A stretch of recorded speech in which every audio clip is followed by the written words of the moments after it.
এটা অতি কৰুণ দৃশ্য, যিটো দৃশ্য দেখিলে আপোনাৰ চকুলো বৈ আহিব। অসমৰ বিভিন্ন স্থানত এতিয়া উচ্ছেদ অভিযান চলি আছে।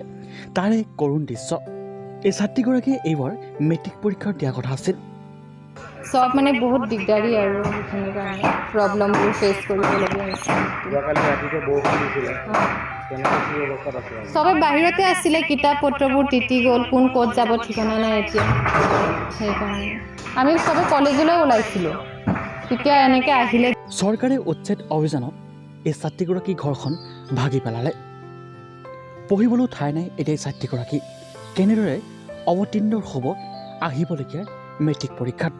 কান্দোনত ভাগি পৰিছে এই ছাত্ৰীগৰাকীয়ে। খাবলৈ শুবলৈ দূৰৰ কথা, হাগিবলৈ মুতিবলৈ ঠাই নাই বুলি কান্দোনত ভাগি পৰিছে এই ছাত্ৰীগৰাকীয়ে। কান্দোনত ভাগি পৰিছে এই ছাত্ৰীগৰাকী। কেনেকৈ পৰীক্ষা দিব মেট্ৰিক পৰীক্ষা, পঢ়িবলৈও ঠাই নাই। মানুহ হিচাপে এই ভিডিঅ'টো প্ৰস্তুত কৰিলোঁ।